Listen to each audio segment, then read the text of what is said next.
Les enfants et adolescents en situation de handicap nécessitent un accompagnement adapté qui, à terme, peut leur ouvrir les portes d'une vie professionnelle et sociale épanouie. Mais alors, quelles sont aujourd'hui en Meuse les structures qui se proposent de les aider dans leur parcours?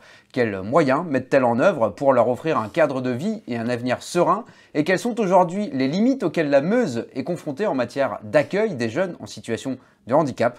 C'est ce que nous allons voir avec Muriel Michaud, directrice du pôle enfance de l'ADAPI de la Meuse, et Caroline Clossin, maman de Mathieu, adolescent polyhandicapé. Bonjour Caroline Clossin, bonjour. Merci de participer à cette émission. Madame Michaud, bonjour. Bonjour. Merci aussi de participer. Vous êtes directrice du pôle enfance à l'ADAPI de la Meuse. Oui. La première question vous est destinée. Je précise pour poser les choses que l'ADAPI de la Meuse est une des structures qui permettent l'accueil et l'accompagnement d'adolescents et de jeunes en situation de handicap. Quel est le public qui est concerné aujourd'hui? Alors nous accueillons des enfants, des adolescents, des jeunes adultes de 4 à 20 ans, déficients intellectuels, sur différents dispositifs. Nous avons des IME, comme ici l'école du Colibri où nous sommes aujourd'hui. Nous avons ce que l'on appelle des CESAD, c'est-à-dire des services d'accompagnement sur les lieux de vie des enfants, qui vont accompagner soit à l'école, soit au domicile des parents. Nous avons aussi des unités d'enseignement élémentaire et maternel autisme, et des dispositifs un petit peu spécifiques comme le dispositif Kéros, qui est un accueil de répit, et puis le dispositif OANA, qui est un accueil 365 jours, mais pour des enfants qui sont bénéficiaires d'une mesure d'aide sociale à l'enfance. Nous disposons d'un agrément Agence régionale de santé, d'un agrément de l'État. Nous avons 150 places d'accueil IME, nous avons 21 places de CESAD, nous avons sur nos deux dispositifs spécifiques 6 places de Kéros et 5 places du dispositif OANA, et puis nous avons 13 places d'unités d'enseignement élémentaire. Mais bien évidemment, nous accueillons beaucoup plus d'enfants que notre capacité. Aujourd'hui, nous accueillons 248 enfants pour un agrément de 199 places. Parce que nous pouvons aussi jouer sur l'accompagnement et pas uniquement sur les places. Et vous nous avez dit les catégories d'âge, si je puis dire, c'est entre 4 à 20 et 20 ans. Voilà. Alors, 4 ans uniquement pour le site de Bassincourt, autrement c'est 6 ans. Les moyens techniques et humains que vous mettez à disposition, on les a un petit peu évoqués, mais est-ce que vous pouvez nous les rappeler et puis nous dire aussi quelle ambition est celle de l'ADAPI à destination de cette catégorie de public, si je puis dire? Alors sur les moyens techniques et humains, nous avons déjà adapté nos locaux à notre accompagnement. On a fait ces dernières années pas mal de travaux sur l'ensemble des établissements. On a aussi des équipes médico-éducatives adaptées, que ce soit des personnels éducatifs, des personnels thérapeutiques ou des personnels enseignants ou du personnel médical, des médecins, des infirmières. Nous avons aussi une ouverture sur l'extérieur avec des partenariats avec différents dispositifs ou différentes structures. Ça, ce sont pour les moyens humains et techniques. Sur nos ambitions, en qualité de gestion d'établissement, on travaille avec notre autorité de tarification qui est l'ARS, puisque l'argent dont on dispose pour faire fonctionner ces établissements et services est l'argent qui nous est mis à disposition par l'assurance maladie. Donc on travaille sur cette notion d'accompagnement, plutôt que de parler de place, on parle d'accompagnement, mais on travaille également sur l'autodétermination, on travaille sur l'accompagnement en insertion professionnelle, on va travailler sur différents sujets qui sont notre ambition d'ouvrir le plus possible nos accompagnements et d'accompagner les jeunes le plus possible vers la cité, c'est-à-dire vers le droit commun, pour que demain, quand ils quittent les établissements et services du Pôle enfance, ils aient les capacités de vivre le plus possible dans le droit commun. La devise de l'ADAPI, c'est pas comme les autres, mais avec les autres. On pourrait dire aussi pas avec les autres, mais comme les autres. Donc on est sur cette ambition de leur apporter le plus possible d'outils et de moyens pour vivre dans la cité de tous les jours. Et pour ensuite pouvoir se développer. Voilà, et pour ensuite montrer que leurs compétences sont à équivalence des compétences de personnes qu'on appelle neurotypiques, c'est-à-dire des personnes qui n'ont pas de déficience. On a par exemple des champions de natation ici sur le site de l'IME de Thierville. Le président dit souvent que dans la piscine, l'handicapé, c'est pas le jeune, mais ce serait nous, parce qu'ils ont remporté un certain nombre de médailles de championnat de monde de sport adapté, et franchement, leur déficience ne se voit pas à ce niveau-là. Voilà. Caroline Clossin, je me tourne vers vous à présent.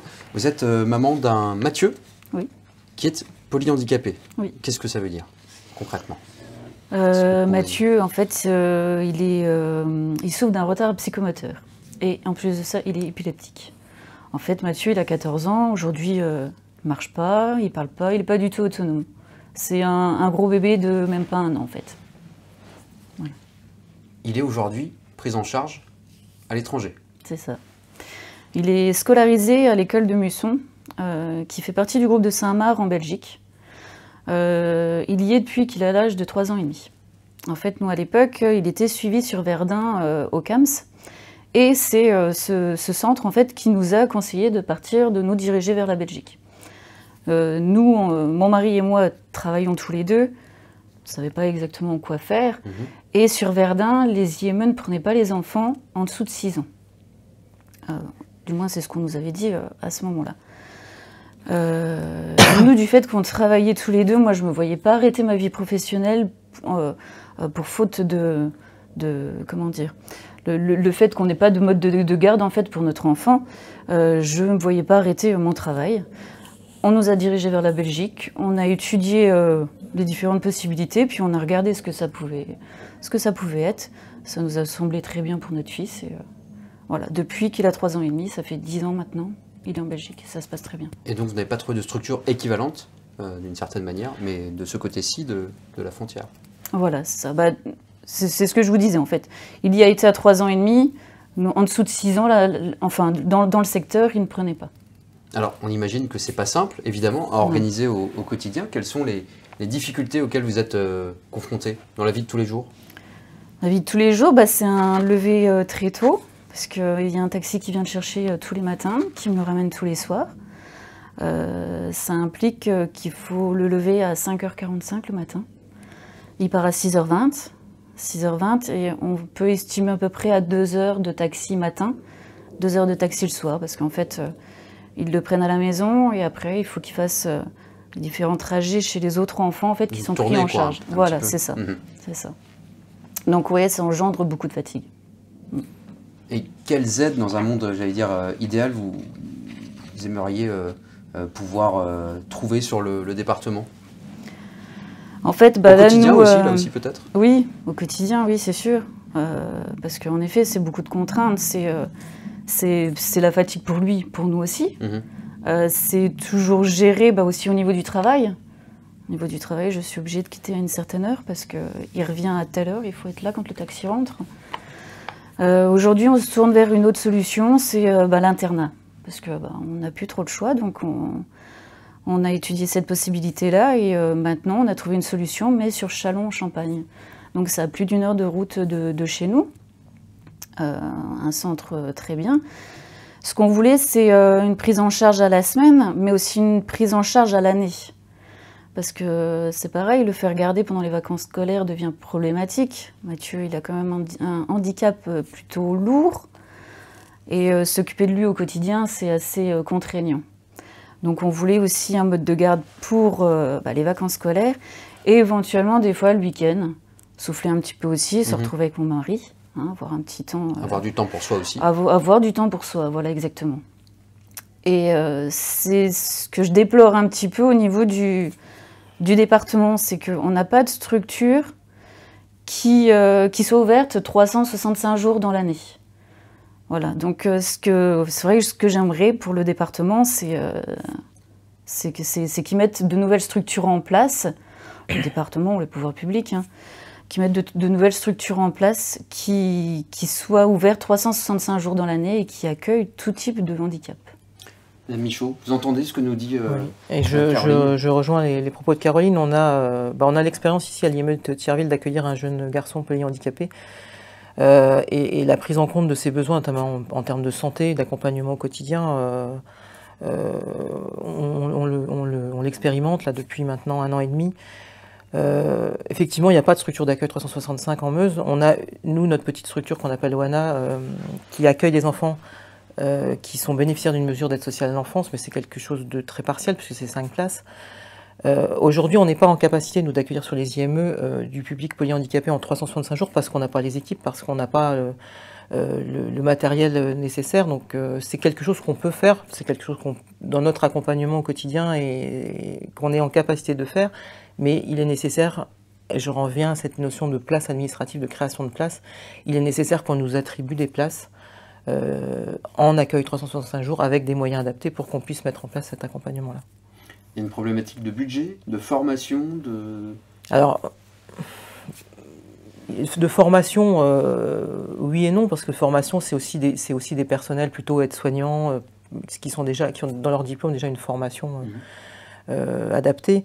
De budget, bah, je vais dire que c'est pas à moi de répondre à la question, je pense que c'est plutôt à l'État. De politique peut-être, parce qu'on est aussi sur une politique où la création de places n'est pas dans les politiques actuelles. D'ailleurs, nous, on parle plus de place depuis longtemps. Je disais tout à l'heure qu'on accueille 50 enfants de plus que notre autorisation, mais on a aussi nos limites physiques et on a besoin de cette écoute et de cette... Denis Pifteau c'est un des politiques qui intervient beaucoup sur les politiques du handicap. Il dit que l'étape suivante, c'est que les services de l'État s'adaptent aux besoins d'évolution des structures. Bah, c'est ce besoin d'adaptation dont on a besoin, je pense, et que vous comme nous, pour pouvoir accueillir en proximité des enfants polyhandicapés. Même si on les accueille en internat, je rejoins ce que vous disiez tout à l'heure, s'il n'est pas à 1 heure de route, mais qu'il est à un quart d'heure ou 20 minutes de chez ses parents, même en internat, c'est quand même beaucoup plus simple pour de l'accompagnement. On a sur le pôle enfance, on a une dizaine de situations qu'on appelle les cas complexes, c'est-à-dire qui font l'objet d'un groupe opérationnel de synthèse à la MDPH, qui nécessitent des moyens spécifiques d'accompagnement.